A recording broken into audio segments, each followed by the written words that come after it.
The 18th Amendment, 1920.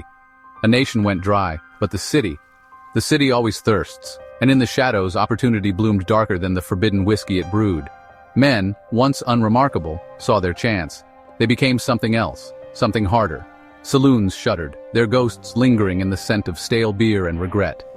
Yet, in back rooms and hidden cellars, a new breed of entrepreneur emerged. The bootlegger.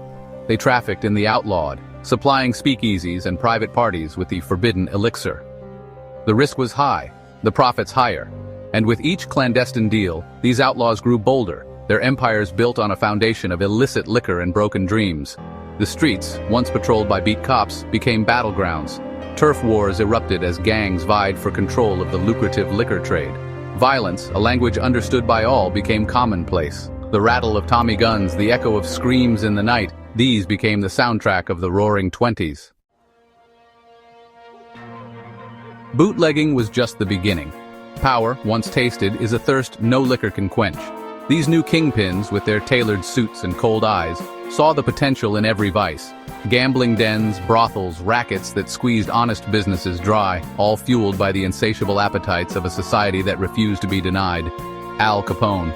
The name alone could stop a heartbeat in Chicago.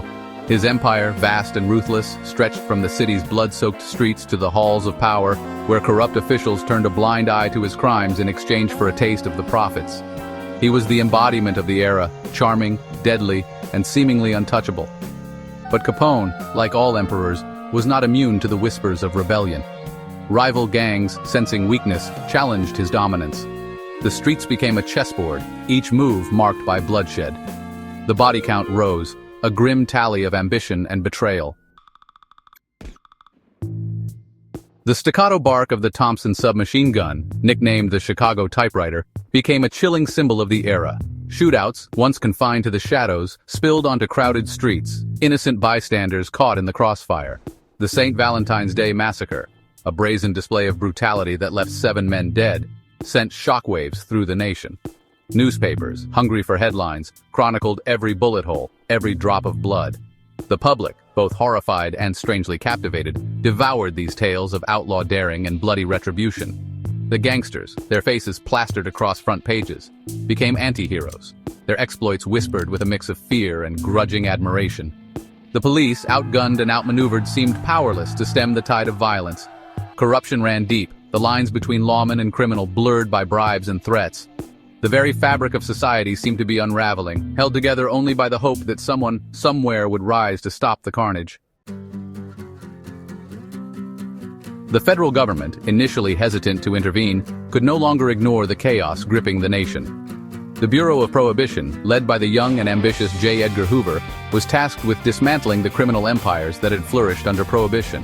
These agents, dubbed G-men, were incorruptible, relentless, and armed with the legal firepower to match the gangsters' arsenals. In Chicago, a special task force was assembled, led by the incorruptible Elliot Ness. Known as the Untouchables, they waged war on Capone's empire, targeting his vast network of breweries, speakeasies, and brothels. Their raids, swift and merciless, chipped away at the gangster's power base, turning public opinion against him. The Roaring Twenties, a decade of excess and lawlessness, were coming to a close.